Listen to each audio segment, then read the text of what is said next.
Bonsoir chers amis du Light New TV. Nous nous sommes encore retrouvés ce mercredi 22 janvier 2025 et nous sommes là encore pour ce partage de connaissances. Alors c'est un réel plaisir pour nous chers amis téléspectateurs. Nous nous retrouvons comme ça ce mercredi. Comme vous le savez, nous allons nous retrouver dans notre émission Éducation pour tous. Et j'ai à mes côtés mes amis, ils sont là. Monsieur Ndougou, bonsoir. Bonsoir monsieur Abolosu. Comment vous allez? Ah, je me porte très bien. Merci beaucoup. Monsieur Laoukotogan, bonsoir. Oui, bonsoir mon frère. Comment vous allez? Ça va, et chez vous? Je rends grâce. Et la maison? Oh, elle va bien. D'accord. Cher ami, monsieur Ndougou, c'est un nouveau invité à vous. Il est là donc pour nous aider encore davantage dans notre émission ici, Éducation pour tous. Il est professeur au CEG. Donc il est là encore pour apporter beaucoup plus à notre émission. Et monsieur Ndougou, de quel point saluer? Bon, je voudrais juste saluer tous les téléspectateurs de la télévision Light New TV. Oui. Et bien de choses également à tous les collègues enseignants, oui. Et l'expression vous. D'accord. Monsieur Kotogan, vous avez quelqu'un à saluer avant qu'on ne commence l'émission? Ah oui. Oui. Je tiens à saluer tous les téléspectateurs qui sont câblés en ce moment et surtout à tous les enseignants et qui sont toujours à l'œuvre pour que les élèves puissent acquérir quelque chose pour un lendemain meilleur. Merci beaucoup. Lendemain meilleur, c'est très important, c'est ce que nous cherchons tous. Moi, je m'avais salué mon inspecteur, monsieur Anani Messon de Vaussud et la directrice Messon Kokoya Bayom de Novici B et le directeur Afanou de Novici A et tous les autres collègues qui sont là-bas. Je les salue ce soir, pardon. Et nous allons rester dans notre émission aujourd'hui Éducation pour tous. Aujourd'hui, nous allons parler d'un thème très important. Il s'agira donc du retard en milieu scolaire. Qu'est-ce que c'est que le retard en milieu scolaire? Aujourd'hui, on voit que nos enfants, nos élèves viennent à l'école en retard. Que ce soit au primaire ou au secondaire, on constate ça. Donc nous allons parler aujourd'hui longuement sur le retard en milieu scolaire. Mais bien avant qu'on entre dans le vif du sujet, je voudrais que mes invités me définissent ce que c'est que le retard. Monsieur Ndougou, qu'est-ce que c'est que le retard?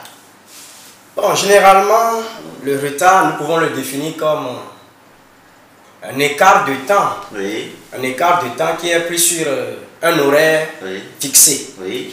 Donc, si nous parlons de retard des élèves aujourd'hui, bien ce soir, lorsqu'un élève est en retard à l'école, cela signifie tout simplement que l'élève arrive après l'heure standard qui est fixée pour le début d'une journée ou pour le début d'une leçon.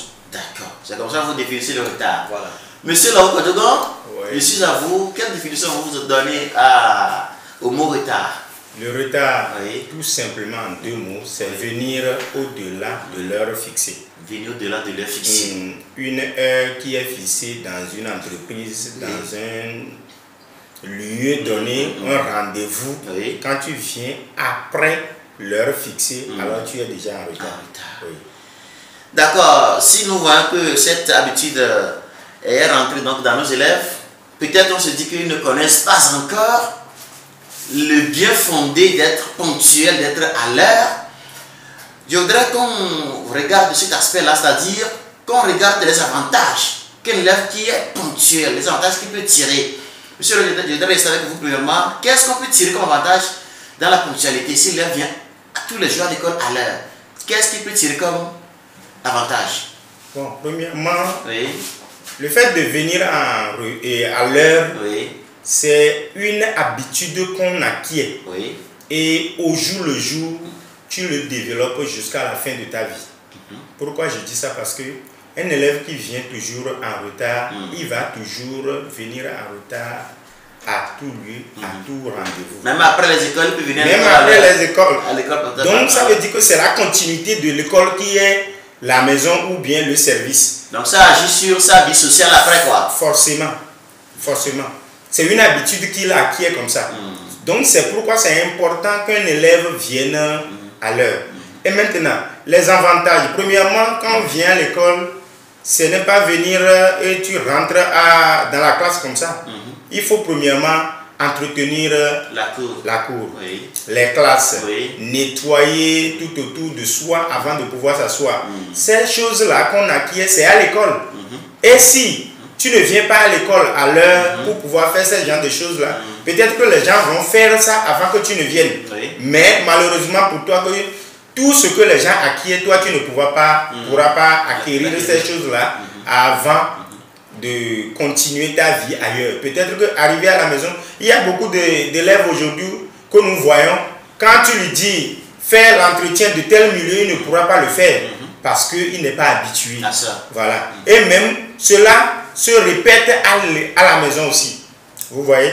Donc cela veut dire que venir à l'heure à l'école, c'est une chose importante que l'élève doit acquérir ou bien doit s'habituer à ça afin de pouvoir continuer sa cursus scolaire. Ce n'est pas encore fini aussi. Si on parle de venir à l'heure à l'école, cela permet à l'enfant aussi d'être au même moment, à un temps réel de l'enseignant qui va venir enseigner. Je ne sais pas si on comprend. Je comprends, tu comprends. Voilà, Oui. c'est de ça que je vais parler. Ça veut dire que l'enseignant ne va pas venir attendre l'enseignant et attendre l'élève, quoi. Attendre l'élève. D'accord, Voilà. je comprends. Monsieur Noudoukou, vous, qu'est-ce que vous avez comme avantage à donner par rapport à la ponctualité? Bon, pour renchérir avec ce que le collègue directeur vient de dire, Oui. La ponctualité est très importante. Oui. Et comme vous l'avez souligné d'ailleurs, pas seulement au niveau scolaire, mais c'est une continuité de la vie. Et pour l'élève, venir à l'école à l'heure, pour moi, c'est d'abord marquer du respect pour les gens qui vous attendent. Avoir un respect pour ses enseignants suppose également venir à l'école à l'heure et faire les travaux qui vous incombent en tant qu'élève avant d'entrer en classe. Le directeur l'a bien dit. Il y a des tâches qui incombent à l'élève. Ces tâches-là doivent être accomplies durement avant de rentrer en classe pour le début d'une leçon. Donc si l'élève arrive à l'heure, c'est d'abord une marque de respect pour ceux-là qui les attendent, en l'occurrence ces professeurs et ces enseignants. Donc le deuxième avantage pour l'élève même, c'est ça l'évite d'être stressé. Oui. Ça l'évite également de transpirer. Parce que quand tu es en retard, en tout cas, les élèves qui sont conscients vont chercher à rattraper ce retard-là. Et qu'est-ce qu'il faut faire? Ils vont se mettre à courir en chemin, ils vont se mettre à se presser les pas, et tout ça là, la respiration ne sera plus la même. Donc l'élève commence par transpirer. Et s'il entre en classe avec cette respiration, cette sueur-là, les premiers instants, il n'a pas l'idée sur ce que le maître est en train de faire, l'instituteur est en train de faire ou le professeur est en train de faire comme leçon. Et le troisième avantage que je peux encore partager sur ce plateau avec nos téléspectateurs et nos élèves qui nous écoutent, c'est que quand vous arrivez très tôt à l'école, vous profitez pleinement du temps. Vous profitez du temps. Et vous profitez également de ceux-là qui sont avec vous, vos encadreurs, vos enseignants. Donc, indubitablement, cela va avoir un impact positif sur vos résultats scolaires. Je vous remercie. Monsieur, je vais rester un peu avec vous. Dites-moi, vous disiez tout à l'heure que si l'enfant vient à l'école un peu plus tôt, avant l'heure, ça a l'avantage. C'est-à-dire qu'au moment où il vient à l'école, c'est-à-dire qu'il va traiter bien, il va faire nécessaire avec les professeurs avant que l'heure normale n'arrive. Mais quoi, je ne comprends pas. Expliquez-moi un peu là-bas. Ouais, c'est possible. Oui. C'est possible. Oui. L'élève qui arrive très tôt à l'école, supposons qu'à la veille, cet élève a reçu un exercice de maison. Oui. Et arrivé à la maison, peut-être il manque de soutien, il n'a pas pu être accompagné dans l'accomplissement de cette tâche. Quand il arrive très tôt le matin, il peut soumettre cet exercice à son enseignant, qui peut l'assister quelques instants bien avant d'entrer en salle de classe. Donc, même si ce n'est pas un exercice donné à la veille, ça peut être des questions de tous ordres. Donc, c'est valable aussi dans le cadre professionnel pour nous-mêmes. Quand vous êtes dans un service, parfois il y a des choses personnelles même qu'on voudrait partager avec son chef. Mais quand l'heure vient pour commencer par faire ce pourquoi vous êtes là, on ne peut pas prendre cette heure-là pour parler de ces choses.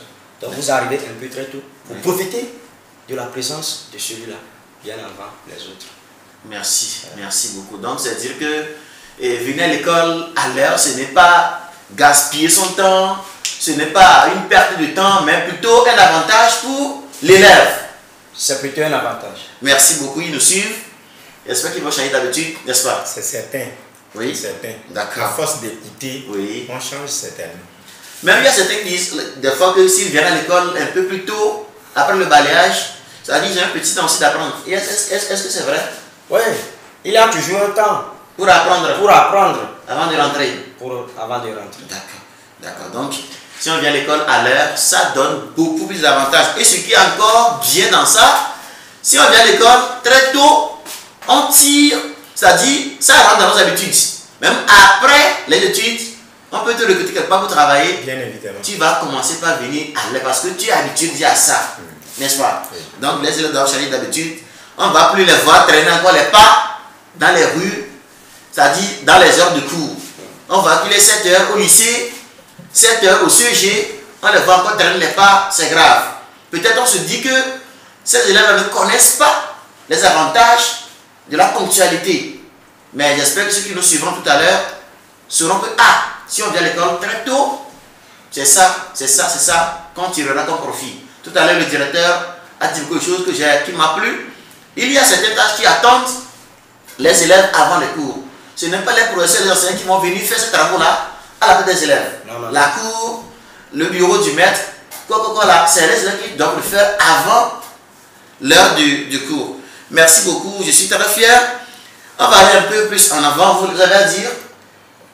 Non, allons-y. D'accord, on va aller aux questions 3 et dites-moi, chers amis, qu'est-ce qui peut causer le retard chez un élève?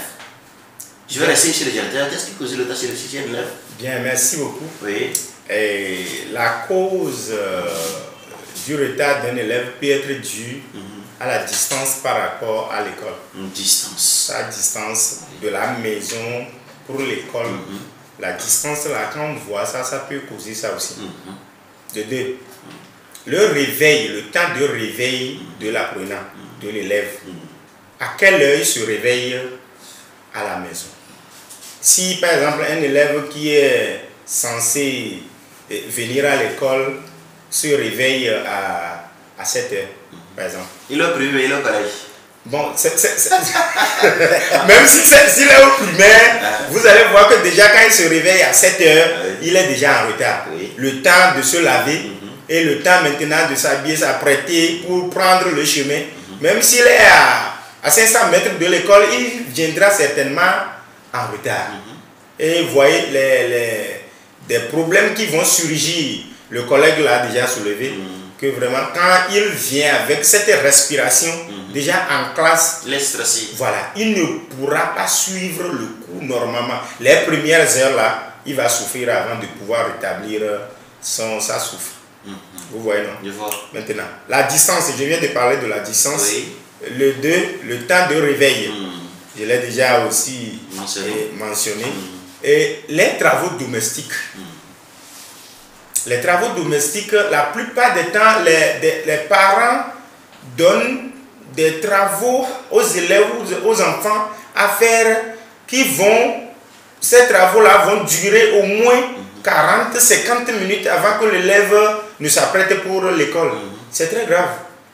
Si avec ce temps-là, l'élève se réveille, même si c'est à 6h30, l'élève ou à 6h, l'élève se réveille, ça lui sera difficile de faire ces activités-là avant d'aller à l'école.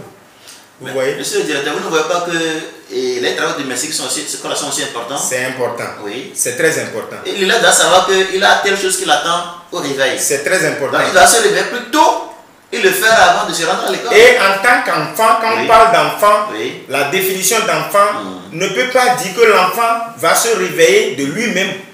Mais c'est les parents qui doivent l'aider. Et vous allez voir, le réveil de certains enfants, ils vont se réveiller comme ça, mais sans vous mentir, ils vont commencer par traîner les pas, même pour brosser ses dents. C'est problème. Mais ceux qui sont secondaires aussi, on va aussi les réveiller. Ceux qui sont au lycée. Au lycée. Et à 6h45, ils doivent être déjà dans les classes. Au MAR. Vous voyez, donc ces choses-là, les parents doivent aussi aider ces enfants-là à pouvoir se réveiller tôt Et les activités, je viens de le dire, que les travaux domestiques qu'ils doivent faire ne doivent pas être si Trop grands. bas, oui. Vous voyez? Maintenant, si un enfant, vous connaissez l'enfant, vous dites que chaque matin, toi tu es là, quand tu te réveilles après avoir nettoyé tes dents et ces consoles-là, lave les assiettes. Ou bien balaye la chambre et nettoie les fauteuils de ton papa, alors tu t'apprêtes pour aller à l'école. Ce n'est pas encore trop pour l'enfant. Mais si il y a 2 enfants et peut-être un adoptif avec toi et tu dis à l'adoptif que c'est lui qui doit balayer la cour, c'est lui qui doit laver les assiettes, il doit puiser au moins 5 bassines d'eau avant de vous voyez, ces choses-là. Vous allez voir que ces enfants viendront toujours et toujours en retard. Donc, le retard des élèves, ce n'est pas seulement à leur niveau, c'est aussi au niveau des parents. Voilà. Et ce qui proviendra de leur niveau maintenant, je peux dire qu'ils se sont apprêtés. Peut-être venir le temps de cheminer pour venir à l'école, certains s'amusent sur la voie. Ils sont des enfants. Si c'est le primaire, ils sont des enfants, ils vont s'amuser, ils vont faire... Mais si c'est le collège, au moins la conscience vient un peu, ils sauront qu'ils doivent se dépêcher parce que, compte tenu de leur temps, ils ne pourront pas arriver à temps à l'école. Pour les secondaires, des fois, on constate qu'il y a certains qui n'aiment pas certains cours, bien qui n'aiment pas certains cours d'école d'une heure donnée. Voilà. Comme bon, on a peut-être mathématiques à la première heure, ils ne terminent pas jusqu'à ce que l'heure là ne passe. Avant qu'ils n'aillent intégrer la classe. Vous ne voyez pas que des fois c'est eux-mêmes. Et ces choses-là, ça provient aussi des parents. La fois dernière, nous avions parlé de ces genres de choses-là. Et un élève ou une élève qui fait une école buissonnière, vous voyez, lui, il peut vouloir quitter à la maison tôt, mais sachant qu'il ne veut pas faire le cours qu'on lui demande, donc il veut finir, faire ses efforts pour essayer de retarder comment l'appelle-t-on, la distance ou bien le fait d'aller à l'école tôt. Pour cela, en tant que parents, nous devons de temps en temps suivre nos élèves ou nos enfants. Il faut les suivre. Les suivre. Est-ce que mon enfant est arrivé à l'école? Bon, chaque matin, c'est un devoir pour chaque parent de faire un effort pour essayer de suivre. Ce que vous dites, je comprends très bien. Mais sachez qu'au lycée, au collège, ils sont déjà grands, ils sont conscients. Le papa, peut-être très tôt le matin, il s'est dépêché pour aller, c'est-à-dire au service. La maman est là. La maman est là de s'occuper des enfants, des tout petits. Des tout petits. Oui. Mais vous croyez que l'âge que l'enfant a et il est au collège, là, ça lui suffit déjà pour qu'il soit. Pour qu'on dise que. On doit suivre les primaires, suivre les secondaires aussi, lycée, collège aussi. C'est toujours comme ça. Sinon, si vous dites non, ça veut dire que vous n'aurez pas la totalité de ce que vous cherchez auprès des enfants. D'accord. Oui. Je vais rester auprès de monsieur le professeur. Dites-moi, chez vous, qu'est-ce qui peut être la cause du retard en milieu scolaire? Bon, les causes du retard en milieu scolaire seront d'ordre différent. D'accord. Bon, bien avant, je voudrais revenir un peu sur les propos de monsieur le directeur. Oui. Et vous aviez souligné tout de suite les problèmes des travaux domestiques. Oui. Je voudrais renchérir en disant que les travaux domestiques ne sont pas en fait une corvée pour l'enfant. Je voudrais revenir sur ça. Je sais bien. Ce n'est pas parce qu'on voudrait arriver à l'école très tôt qu'on doit se lever à la maison sans aider les parents et se laver et prendre son sac d'écolier et prendre le chemin de l'école. Sans savoir que aider ses parents est un devoir. C'est un devoir. C'est un devoir. Et même une formation. Vraiment. Une formation pour la vie. Merci. On ne doit pas oublier ça. Merci beaucoup. La famille et l'école ne se font que s'entraider. Ne font que s'entraider. Oui. La famille et l'école s'entraident. S'entraident. Merci beaucoup pour former l'élève pour un meilleur devenir. Voilà. Ils sont entremêlés. Mais merci beaucoup. Voilà. Merci beaucoup. Donc c'est très important. C'est très important. Alors comme il a également dit, il y a des causes qui sont liées à la distance ou bien au manque de moyens de transport pour l'enfant. Et il y a également des problèmes d'occupation en famille, comme on a parlé des travaux domestiques, etc. Excusez-moi, si on prend un problème de distance là, je sais que je suis à une distance un peu plus longue par rapport à mon école. Si je me lève un peu plus tôt, là, ce ne serait pas bien pour moi. Ce serait bien. Pourquoi? Et c'est l'idéal. C'est l'idéal, mais pourquoi on va mettre ça aussi au niveau de l'école? C'est-à-dire, on va justifier le retard par rapport à ça? Non. Parfois, c'est un peu difficile. C'est un peu difficile, parfois. Mais si ça devient répété? Si on voit que l'élève vient à l'école fréquemment en retard, par semaine, des fois, il vient 1-2 fois à l'heure. Et les 3 autres fois, là, il vient en retard. Là, on doit essayer de faire quelque chose. De faire quelque chose. Au fait, nous devons comprendre qu'il y a des moments où l'enfant peut arriver en retard. Ça, nous sommes d'accord. Oui.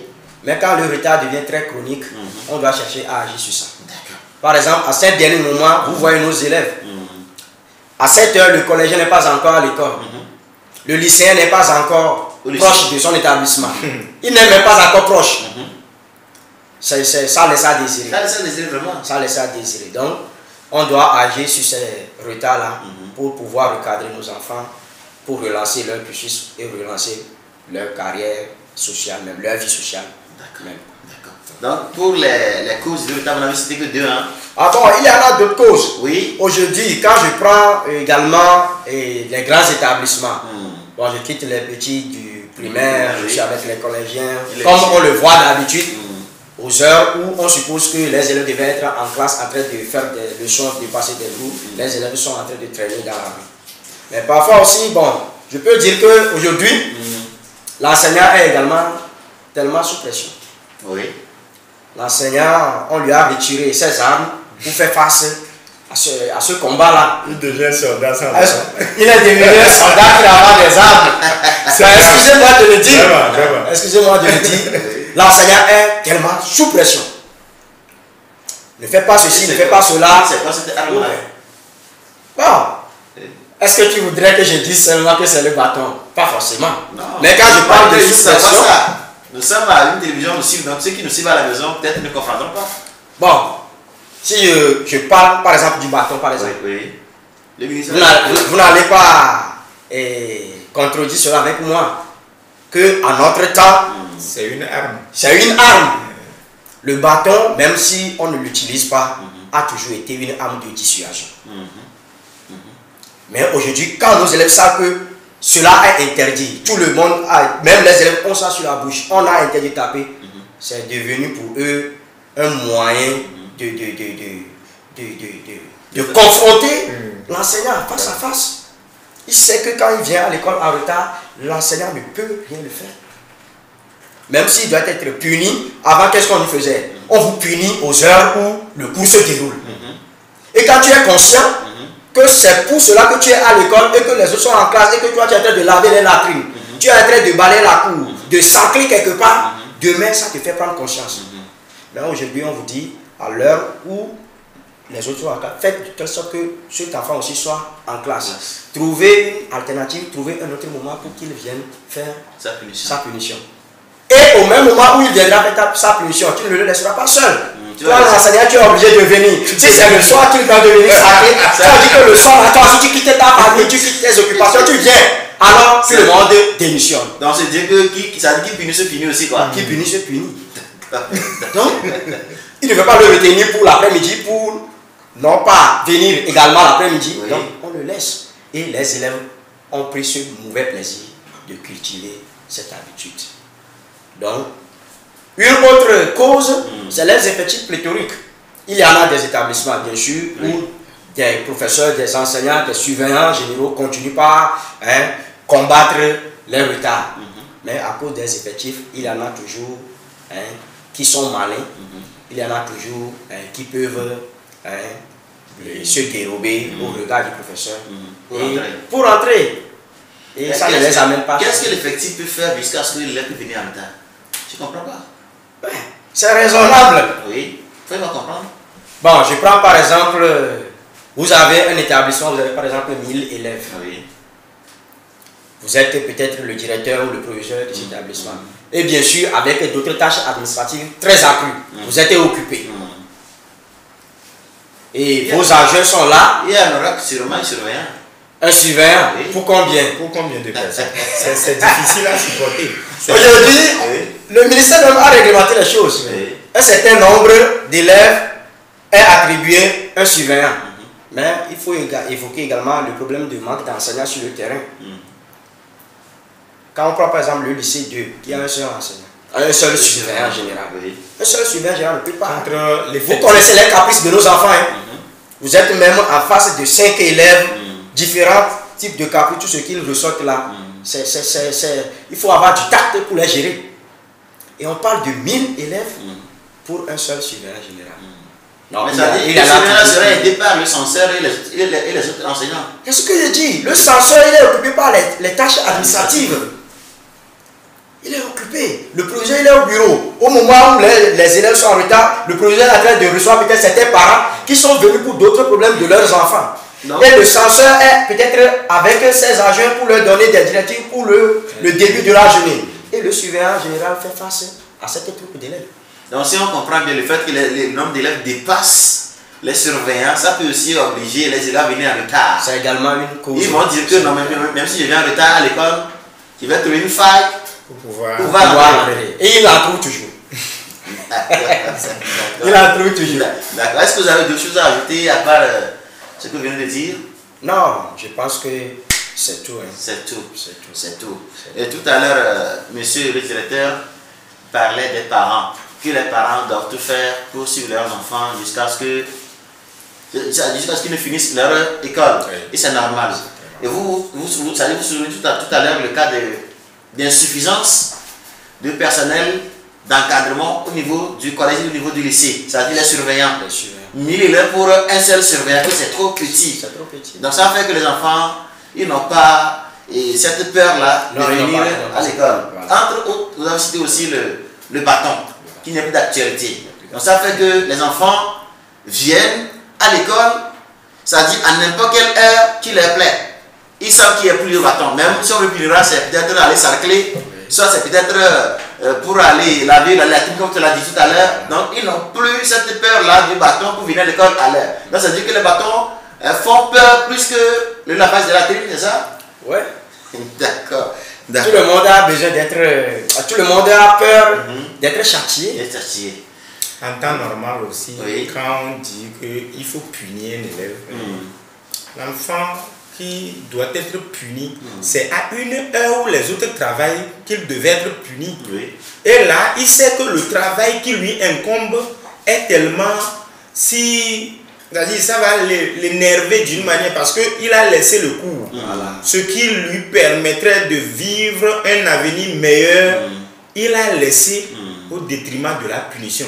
En ce temps, il allait se voir vraiment usé quoi. Voilà.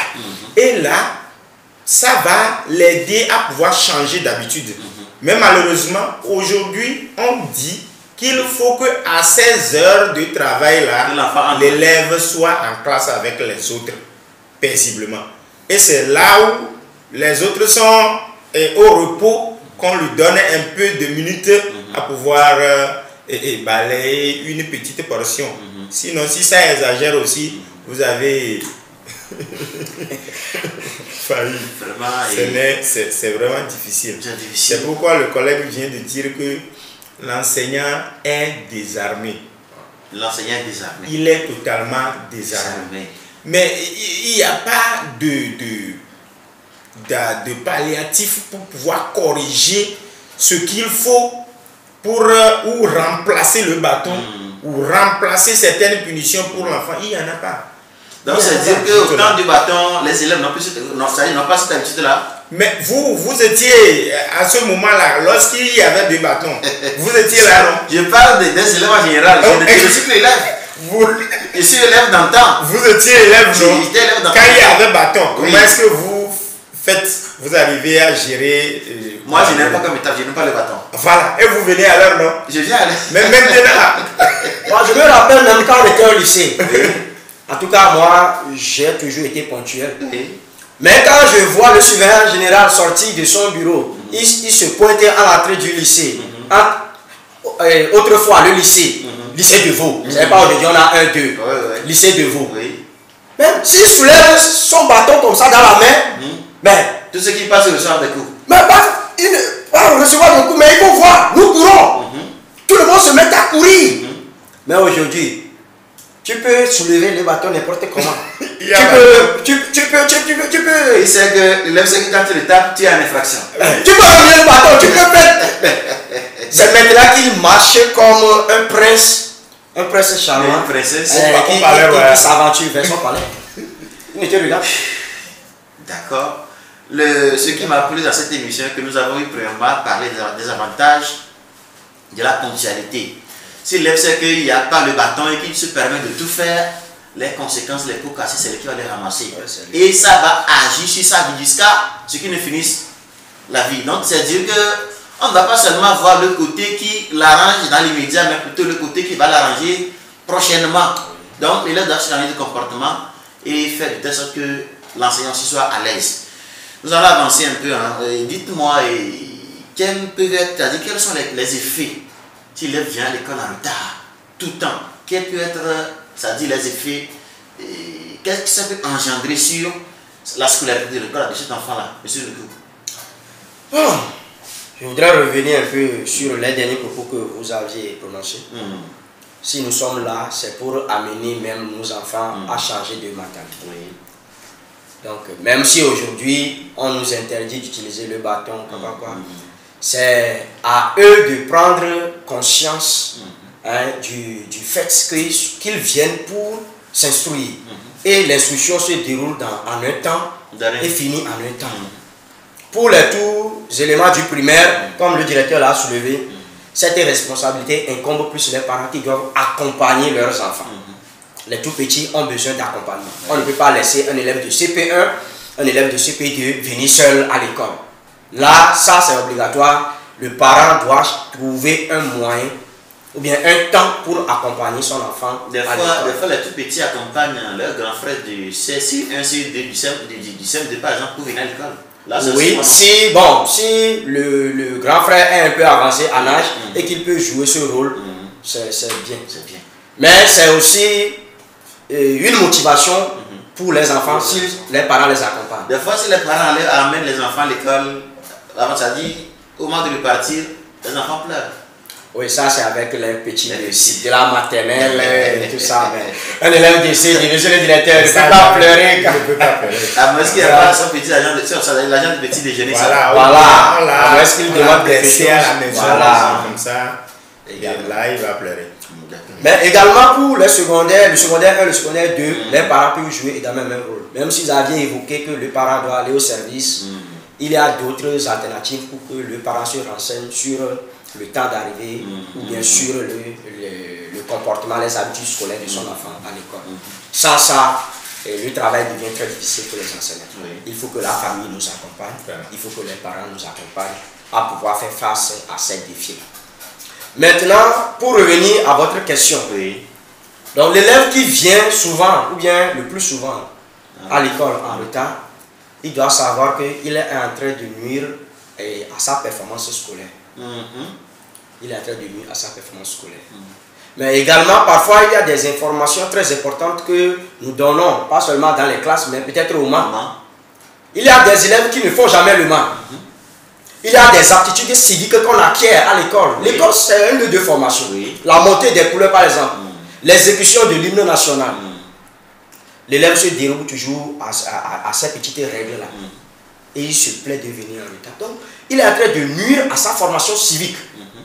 Demain, il sera un citoyen, mais pas comme les autres. Pas comme les autres. Il aura toujours une insuffisance. Il y aura toujours un écart de comportement entre cet élève retardataire et les autres qui étaient toujours ponctuels. Voilà. Et puis, être également en retard, eh bien, ça porte préjudice à vous-même. Ça vous diminue en confiance. Vos enseignants ne peuvent pas vous faire confiance. Et également, à l'école, il y a des responsabilités que nous donnons aux élèves. Les majors de classe, des majors généraux, telle autre activité vient, on demande à nommer quelqu'un pour responsable. Aujourd'hui, il y a des différents clubs dans nos établissements. Les clubs d'excellence, les clubs d'environnement.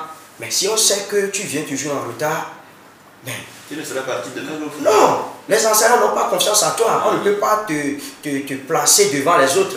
On ne peut pas te confier cette responsabilité. Et ça vaut également quand tu seras dans la vie active demain. Tu es dans un service, ton chef de service sait que toi, tu ne fais que venir au service en retard. Il y a des responsabilités.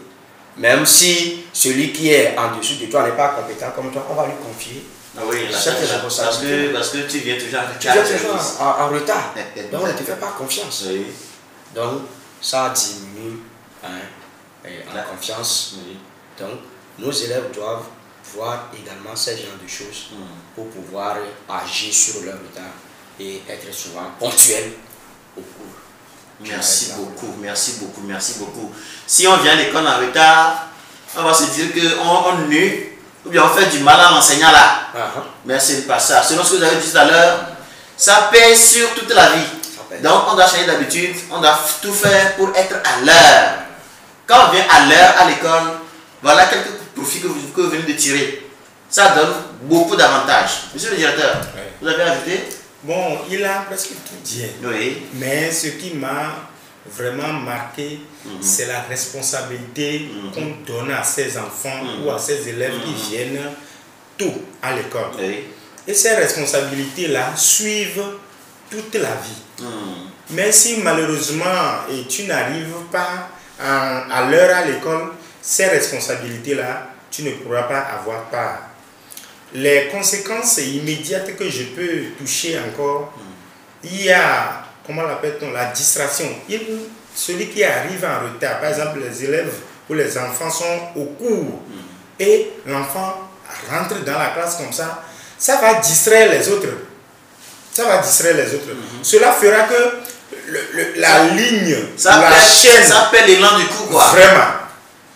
L'élan du coup, ça va perdre ça. Et vous allez voir que l'enseignant ou l'instituteur qui est en train de dispenser le cours, avant que l'enfant n'arrive, tu ne pourras pas le laisser comme ça. Mais tu vas lui poser certaines questions. Alors que l'allure que tu prenais pour expliquer le cours aux autres, les autres aussi vont vouloir te suivre et ils seront distraits. C'est très mauvais. Non pas seulement ça cause une conséquence pour lui-même, mais pour les autres aussi. Vous voyez, c'est très mauvais. Et maintenant, ce qui fait aussi défaut à celui-là qui vient en retard, c'est quoi? Ça arrive que les cours ont leur programmation. Et si malheureusement l'enfant vient toujours en retard, les premières leçons qu'on fait, il ne pourra jamais suivre ces cours-là. Peu importe l'explication que ses camarades vont lui donner, il ne va jamais les acquérir comme il se doit. Vous voyez. Et à la dernière position, à long terme, nous le disons, nous le répétons toujours, nous voyons des cadres aujourd'hui qui, lors des réunions, ils viennent en retard. Des gens de service, des hautes personnalités qu'on voit aujourd'hui, ils viennent toujours en retard. Cela est toujours lié à ce qu'ils avaient commencé dès leur bas âge. Donc, il est important pour un enfant que aucun enseignant, je le dis toujours sur ce plateau, qu'aucun enseignant ne peut prétendre faire du mal à un élève. Quand on te donne des reproches, c'est parce qu'on sait que ce que tu fais là, cela ne peut pas t'amener loin. C'est la raison pour laquelle on te fait ces reproches-là. Et là, en tant que bon élève, un bon citoyen de demain, tu dois faire un effort pour pouvoir corriger ces choses-là afin que l'avenir là, ce soit bon. Nous sommes enseignants aujourd'hui. Peut-être demain, c'est vous, les enfants, les élèves qui nous représentons. Et là, nos enfants, qu'est-ce qu'ils seront? C'est l'interrogation que moi je me pose. Si avec ces retards-là aujourd'hui, demain là, qu'est-ce que cela sera? Bon, ce sont les questions-là que je me pose au jour le jour.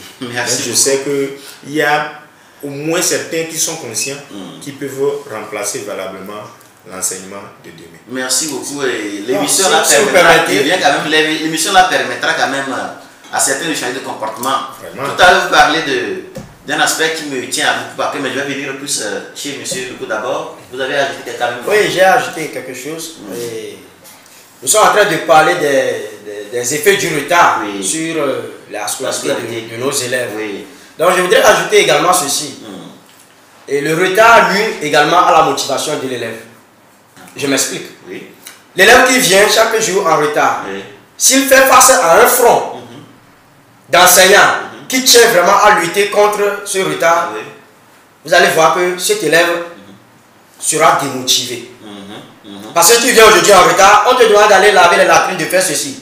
Demain c'est pareil, Après l'élève va finir par dire, mais qu'est-ce que je fais même à l'école? Tous les jours, je viens à l'école, on me dérange, on me fatigue. Moi, je ne rentre jamais en classe, on me punit, on me fait ceci. Donc, l'élève là, il perd déjà en motivation. Il n'a pas beaucoup de chances de continuer son cursus pour aller loin. Il sera tenté de vite abandonner les classes. Même s'il a le courage de continuer, ça agira à plus long terme sur son résultat. Ça agit toujours sur le résultat scolaire. Merci beaucoup. Je voudrais rester encore avec vous. Tout à l'heure, le directeur disait que les élèves qui ont cette habitude de deviner l'école en retard, des fois, on voit que les leçons des premières heures, ils ne les suivent pas. Oui.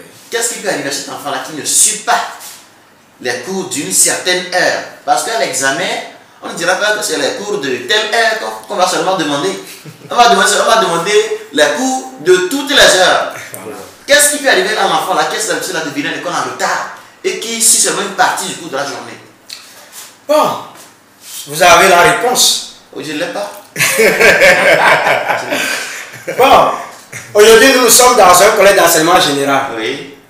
Donc, ce n'est pas un enseignement spécialisé. Oui. Du coup, l'élève ne peut pas sérier ses leçons. Oui. S'il le fait, il est le seul à répondre devant cet acte-là. Les conséquences retomberont sur lui. Donc, également, comme au collège, comme au lycée, oui, nous avons plusieurs heures de cours. Je voudrais également souligner que l'élève peut être en retard le nombre de fois qu'il y a une leçon. Oui. Est-ce que vous voyez? À la première heure, on a peut-être la discipline de français. Il peut être en retard à cette heure. À la deuxième heure, une autre matière suit.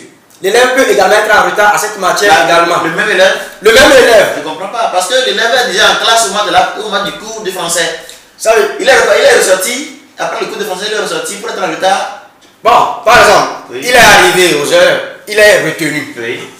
Et le temps qu'il soit retenu, la première heure est terminée. Oui. Mais le professeur ne va pas l'attendre avant de commencer le cours de la deuxième heure. Parfois même, l'enfant peut arriver, il a des explications avec la direction, tout ça. Mais les heures avancent avec les différents professeurs au niveau des secondaires, secondaires 2. Donc, à tout moment, l'élève peut être en retard. Pendant les heures de pause, un élève peut être également en retard. Ça veut dire qu'il n'a pas vite mangé, il n'est pas vite rentré en classe. Est-ce que vous voyez? Donc, alors, les élèves là qui sérient les leçons, donc, c'est qu'ils ne vont pas réussir ces matières. Et comme c'est l'enseignement général, on est obligé de les évaluer dans ces matières. Ils ne vont pas réussir les matières et ça va rejaillir sur les résultats. Même si l'enfant réussit, dans cette matière-là, les notes ne vont pas l'avantager. Et aujourd'hui, entre parenthèses, il ne suffit pas de réussir seulement, mais il va falloir être excellent dans chaque matière. Bien évidemment. Parce que vous pouvez réussir, mais il y a des matières qui font les notes de certaines matières qui peuvent vous porter préjudice à entrer dans une carrière professionnelle demain. Oui. Je comprends très bien. Voilà. Je comprends très bien. Donc, c'est-à-dire que si l'enfant se met à faire cette paresse-là, c'est-à-dire vient à l'école en retard tout le temps, ça peut l'empêcher à pouvoir exercer la fonction de son gré demain. On suppose qu'il n'a pas cette habitude de venir à l'école et puis tel coup, il ne le suit pas. Donc, ça fera que à l'examen, il peut avoir une note minable, mais réussir quand même cet examen-là. Il peut réussir à son examen. Donc, on peut exiger quoi? Avant de faire cette fonction-là, il faut avoir telle note dans telle matière. Tu veux passer par exemple un concours? Oui. Le plus souvent, chez nous qui sommes au secondaire, là, tu veux passer un concours. Oui. Et on te dit que dans telle discipline de ta spécialité, il faut avoir telle note, par exemple. Alors que quand tu étais sur les bancs, peut-être la tête de ce professeur ne te plaisait pas, ou bien tu pensais nuire à l'enseignant à venir en retard, ou bien à s'absenter à son cours, tout ça là. Et le jour là, tu as réussi, tu as ton diplôme, mais la note que tu as sur ton relevé de notes ne te permet pas de concourir à ce concours-là. Est-ce que vous voyez? Donc, qui punit, qui maintenant? Les retombées sont là, on en fait face. Merci beaucoup. Nous tendons vers la fin de cette émission, mais je voudrais qu'on parle des solutions. On va aller rapidement. Quelles solutions avez-vous à donner quand même? On va parler seulement de 2 minutes seulement, puis on va finir. Monsieur le directeur, 2 minutes seulement. 2 minutes, pardon. Pour ce travail-là, ce sont les parents qui doivent nous aider à pouvoir le faire. Voilà. Surtout pour le primaire, que les parents fassent un effort d'aider les enfants à se réveiller tout et les activités domestiques qu'ils doivent faire, qu'ils le fassent le plus tôt possible et puis venir. Mais si malheureusement la distance de l'école vers, ou la maison vers l'école est un peu longue, il va falloir que les parents fassent un effort pour aider les enfants en les transportant pour qu'ils puissent venir à l'heure à l'école. Pour la distance, je pense bien qu'aujourd'hui le gouvernement a tout mis en place pour mettre à côté des élèves les écoles. Si c'est trop, la distance est trop longue, c'est à peine 1 km de C'est vous qui le dites, c'est vous qui le dites. Il y a certaines écoles, certains parents qui veulent que leurs enfants fréquentent une école où il y a plus de travail. On travaille plus là-bas. Les parents font des sélections d'écoles. Donc ça veut dire qu'ils dépassent certaines écoles. Ils peuvent dépasser d'autres écoles. Avant de venir dans les écoles. Pourquoi pas? D'accord. Ça arrive. Monsieur le directeur, quelle solution vous donnez par rapport au problème du retard?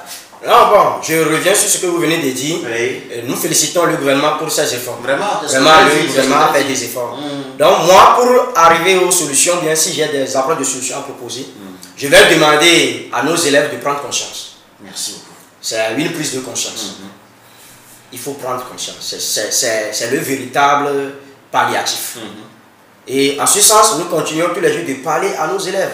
Nous les exhortons, nous les parlons souvent. C'est à eux de voir l'intérêt de ce qu'ils viennent faire à l'école. Et qu'ils prennent conscience. Sinon, comme vous l'avez dit aujourd'hui, ce n'est plus ça. Les gens parcouraient des kilomètres avant. Mais je vous dis, ils étaient ponctuels.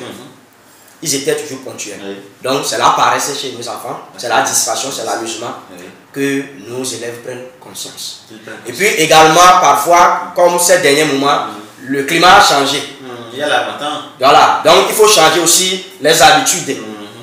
Donc, se réveiller tôt, comme le directeur l'avait dit. Si on se réveille tôt, attends, matin, il fait frais. Voilà, c'est ça. Il doit avoir un changement d'habitude. Si l'on ne veut pas vous adapter, le climat a changé. Le temps va plus vite maintenant. Et il fait frais. C'est difficile de se lever et au même moment, le temps évolue très vite. Le temps passe très vite sans qu'on s'en aperçoive. Donc, il faut un changement d'habitude. Il faut une prise de conscience. Merci beaucoup. Quelques petites secondes pour monsieur le directeur pour son mot de fin. Mot de fin, je tiens à vous remercier pour cette émission. Et je prie aussi beaucoup de personnes à pouvoir nous écouter à ces heures-là. Parce que ça ferait du bien. Ça fait du bien. Surtout aux parents et aux élèves qui nous suivent en ce moment. Je leur demande la prise de conscience. Merci beaucoup. Merci beaucoup. Monsieur le professeur, votre mot de fin? Bon, également, je vous remercie de aussi m'avoir invité sur ce plateau. C'est ma première fois. Merci beaucoup. Mais j'ai été très ravi. Merci. Et je suis également très content de la pertinence du thème que vous aviez choisi pour la discussion de ce soir. Et je remercie également ceux qui ont pris leur temps pour nous suivre. Et pour finir également, je vais m'attaquer toujours à nos élèves.